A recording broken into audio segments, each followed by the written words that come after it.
So, hello everyone, welcome on your Physiowala. I'm your Dr. Soul. Okay, so discuss करेंगे human physiology. इसमें continue करेंगे muscle physiology के साथ। इसमें हम पढ़ रहे थे प्रॉपर्टीज ऑफ स्केलेटल मसल, ठीक है। तो इसमें आज हम पढ़ेंगे कॉन्ट्रैक्शन टाइम, जिसे हम मतलब कॉन्ट्रैक्शन टाइम से हमें पढ़ना है रेड मसल्स और वाइट मसल्स, या फिर इसको हम पेल मसल भी बोलते हैं। तो कॉन्ट्रैक्शन टाइम क्या होता है? कॉन्ट्रैक्शन टाइम और जो टोटल ट्विच पीरियड बोलते हैं इसे, वो स्पीसीज टू स्पीसीज वेरी करता है, ठीक है। होम्योथर्मिक में लेस होता है और पोइकिलोथर्मिक एनिमल्स में मोर होता है। ये रेड मसल्स और वाइट मसल्स, ओके। आगे बात करते हैं हम। Based on contraction time skeletal muscles classified into two types, ठीक है। फर्स्ट टाइप कौन सा हो गया? रेड मसल्स, जिसमें क्या होता है, ये लार्ज क्वांटिटी कंटेन करती है मायोग्लोबिन की। इसको हम बोलते हैं स्लो मसल्स या फिर स्लो ट्विच मसल्स, और इसमें टाइप 1 फाइबर भी कंटेन करती है। इसका कॉन्ट्रैक्शन टाइम लॉन्गर होता है और डायमीटर स्मॉल होता है। एग्जांपल है बैक मसल्स और गैस्ट्रोनिमस मसल्स। करते हैं वाइट मसल्स की, जिसमें क्या होता है, मायोग्लोबिन क्वांटिटी लेस होती है। इसको हम वाइट मसल्स बोलते हैं, फिर पेल मसल बोलते हैं। इसमें टाइप 2 फाइबर्स का लार्ज नंबर कंटेन करती है। कॉन्ट्रैक्शन टाइम शॉर्टर होता है और डायमीटर लार्जर होता है। इसका एग्जाम्पल है हैंड्स की मसल्स, ठीक है, और ओक्यूलर मसल्स। आगे बात करते हैं फीचर्स, ठीक है, features of red and white muscles. तो पूरा चार्ट है, ओके, इसको पढ़ लेना क्या क्या दिया हुआ है, ठीक है, जैसे टाइप 1 फाइबर्स वगैरह। आगे बात करते हैं factors affecting force of contraction. कौन कौन से फैक्टर्स है? First is strength of stimulus. Stimulus की स्ट्रेंथ डिफरेंट होगी तो फोर्स ऑफ कॉन्ट्रैक्शन भी डिफर करेगा, ठीक है। बात करते हैं इसके टाइप्स की। तो टाइप्स इसके 5 टाइप के होते हैं। ये पहला होता है सब मिनिमल, मतलब आगे चार्ट में लिखा हुआ है सब कुछ। सब मिनिमल, मिनिमल, सब मैक्सिमल, मैक्सिमल और सुप्रा मैक्सिमल, ओके। ये 5 टाइप होते हैं स्ट्रेंथ ऑफ स्टिमुलस के, और इसके फीचर्स भी आगे लिखे हुए हैं। आगे बात करते हैं सेकंड पॉइंट की, जो है number of stimulus. Contractility of muscle जो है वो वेरी करती है, ठीक है।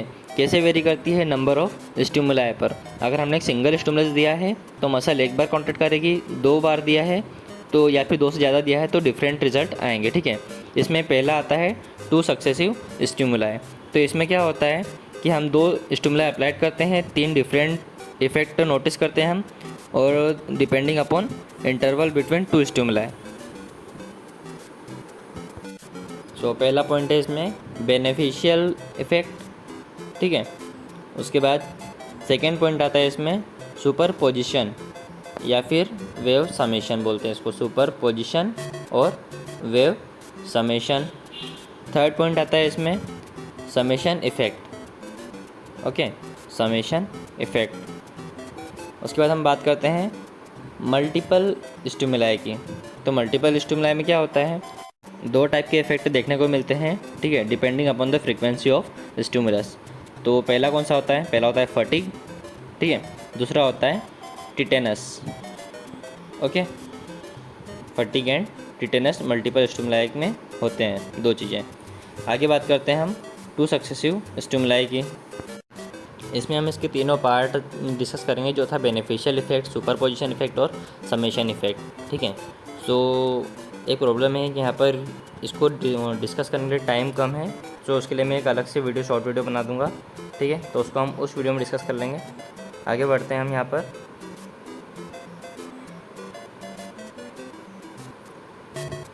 मल्टीपल स्टिमुलाई की ओर, ठीक है। तो मल्टीपल स्टिमुलाई स्टार्ट करते हैं यहाँ से। मल्टीपल स्टिमुलाई में क्या होता है, 2 टाइप के इफ़ेक्ट होते हैं, ठीक है। किस पर डिपेंड करते हैं? तो फ्रीक्वेंसी ऑफ स्टिमुलाई। तो इसमें 2 टाइप कौन कौन से होंगे? पहला होता है फटीग, ठीक है, और दूसरा होता है टिटेनस। सो फटीग की बात करते हैं पहले। फटीग की बात करते हैं। It is defined as the decrease in muscular activity due to repeated stimuli. Repeated stimuli देने की वजह से जो मस्कुलर एक्टिविटी है उसमें डिक्रीज हो जाना, उसमें कमी आना, ठीक है। जब भी हम स्टिमुलाई को अप्लाइड करते हैं रिपीटेडली, तो थोड़े टाइम के क्या होता है, मसल वर्क करना बंद कर देती है, रिस्पॉन्स करना बंद कर देती है। उसको हम बोलते हैं फटीग कंडीशन को, ठीक है। बात करते हैं कर्व की। तो हमने रिपीटेडली स्टिमुलाई दिया, ठीक है। तो एम्पलीट्यूड ऑफ फर्स्ट टू मतलब 2-3 कॉन्ट्रैक्शन तो अच्छे से हो गया, इसको हमने बोला बेनिफिशियल इफेक्ट। उसके बाद क्या हुआ, फोर्स ऑफ कॉन्ट्रैक्शन में कमी हुई, ठीक है। बेनिफिशियल मतलब ग्राफ छोटे होते गए और मसल ने एक टाइम पे रिलैक्स कर मतलब कम्प्लीटली रिलैक्स हो गई, वो उसने काम करना बंद कर दिया। आगे बात करते हैं कॉजेज़ की इसके। तो इसके कॉजेज़ सबसे पहले आता है exhaustion of acetylcholine in motor end plate. Second है accumulation of metabolites like lactic acid and phosphoric acid. Third is lack of nutrient like glycogen and fourth is lack of oxygen. बात करते हैं इसके sides of fatigue की। तो 2 side होती है इसमें। पहली साइड कौन सी होती है, first side is neuromuscular junction and second side is muscle, ठीक है। अब बात करते हैं कि साइड जो होती है इनका ऑर्डर क्या होता है। तो ऑर्डर अब आएगा, first is pyramidal cells in cerebral cortex. Second है एंटीरियर ग्रे हॉर्न सेल्स, ठीक है, ऑफ स्पाइनल कॉर्ड। और third is neuromuscular junction.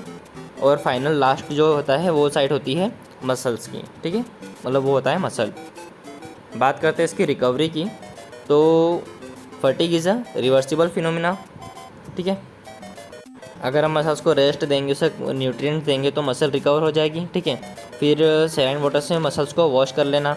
Causes क्या है रिकवरी के, removal of metabolites, formation of acetylcholine at the neuromuscular junction, reestablishment of normal polarized state of the muscle, ठीक है, availability of nutrients, availability of oxygen, ये से causes हो गए। अब बात करते हैं टिटेनस की, ठीक है। इसमें इसकी डिफिनेशन क्या होगी। तो जब भी हम किसी मसल को कंटिन्यू स्टिमुलेट करते रहते हैं बहुत हाई फ्रीक्वेंसी पे, तो मसल क्या होती है, बस कंटिन्यू एक्टिवेट होती रहती है, कॉन्ट्रैक्ट करती रहती है, ठीक है। तो और रिलैक्स नहीं होती है। तो इस कंडीशन को क्या बोलते हैं हम, टिटेनस या फिर टिटेनिक कॉन्ट्रैक्शन बोलते हैं, ठीक है। एक कंप्लीट टिटेनस की बात करें तो इसमें क्या होता है, रिलैक्सेशन नहीं होता है बिटवीन कॉन्ट्रैक्शन फेजेस, ठीक है। बात करते हैं फ्रीक्वेंसी ऑफ स्टिमुलाई की जो टिटेनस के होने का कारण होती है, ठीक है। फ्रीक्वेंसी आगे ग्राफ में है, उससे पहले बात करते हैं पैथोलॉजिकल टिटेनस की, ठीक है।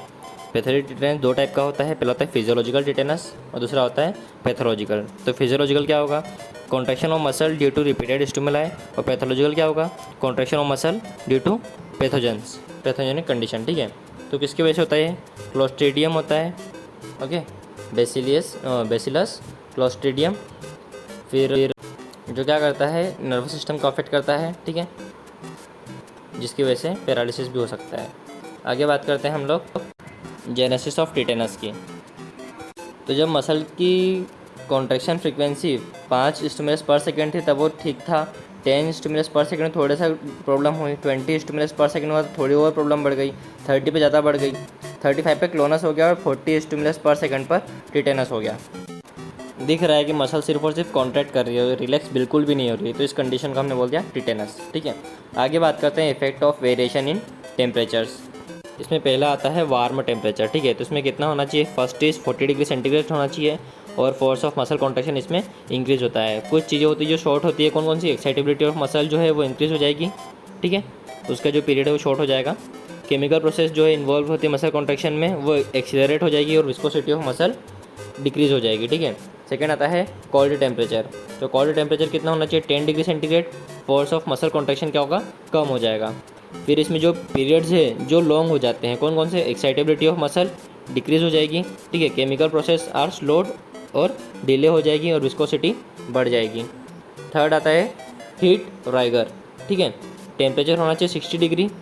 Rigor refer to shortening and stiffening of muscle fibres, ठीक है, जो एक इरिवर्सिबल प्रोसेस है। आगे एक ग्राफ है जिसमें क्या हो रहा है कि 40 डिग्री सेंटीग्रेड पर टेम्परेचर है, ठीक है। तो उसमें जो मसल का कॉन्ट्रैक्शन है वो तो है, लेकिन जो उसका एक्साइटेबिलिटी का टाइम पीरियड था वो कम हो गया है, ठीक है। उसके बाद कोल्ड टेम्परेचर था जो 10 डिग्री सेंटीग्रेड है, उसमें क्या हो रहा है, फोर्स ऑफ मसल कॉन्ट्रैक्शन कम है लेकिन जो एक्साइटेबिलिटी का जो पीरियड है वो बढ़ गया है, ठीक है। अभी हीट राइगर में 3 चीज़ें होती हैं, 3 टाइप होते हैं इसके। कोल्ड जिसमें होता है एक्सपोजर टू सीवियर कोल्ड, ठीक है, जो एक रिवर्सिबल प्रोसेस है। सेकेंड है कैल्शियम, जिसमें क्या होता है कैल्शियम कंटेंट का इंक्रीज़ होना, उसकी वजह से होता है ये। थर्ड होता है राइगर मोर्टिस जो आफ्टर डेथ डेवलप होता है, ठीक है। आगे बात करते हैं राइगर मोर्टिस की। तो ये क्या होता है, तो ये कंडीशन है जो बॉडी में आफ्टर डेथ डेवलप होती है, ठीक है। इसको हम characterised by stiffness of muscle and joints, stiff हो जाते हैं पूरे, ठीक है। फिर स्टॉपेज ऑफ एरोबिक रेस्पायरेशन उसकी वजह से होता है ये। आगे बात करते हैं इसके कॉजेज़ की। तो कॉजेज़ क्या है इसके, तो आफ्टर डेथ होता है। क्यों हो जाता है, इसका फर्स्ट पॉइंट है सेल मेम्ब्रेन हाईली परमेबल हो जाती है कैल्शियम आयंस के लिए, ठीक है। तो कैल्शियम आयन इंटर कर जाते हैं मसल फाइबर्स में और एक्टोमायोसिन कॉम्प्लेक्स का फॉर्मेशन कर देते हैं, ठीक है। आगे बात करते हैं, तो आगे क्या होता है after few hours of death, मौत के कुछ घंटों बाद क्या होता है, तो muscles of the body undergo severe contraction and become rigid. Muscles जो होती है बॉडी की क्या हो जाती है, सीवियर कॉन्ट्रैक्ट कर जाती है और रिजिड हो जाती है। जो जॉइंट्स है वो स्टिफ और लॉक हो जाते हैं। तो रिजोल्यूशन ऑफ रैगर क्या होता है, रैगर मोर्टिस कंडीशन का हटना।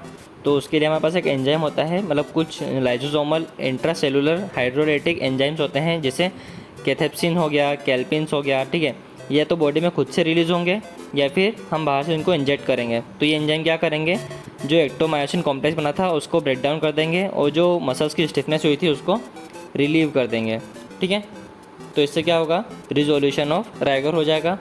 सो यहाँ पर हमारा ये लेक्चर कंप्लीट होता है। इस चैप्टर का थोड़ा सा पार्ट बचा हुआ है तो वो हम नेक्स्ट वीडियोस में कंटिन्यू करेंगे, ओके। अगर वीडियो अच्छा लगा हो तो देख लो स्क्रीन पे क्या लिखा आ रहा है, ओके। लाइक तो कर देना। Bye bye.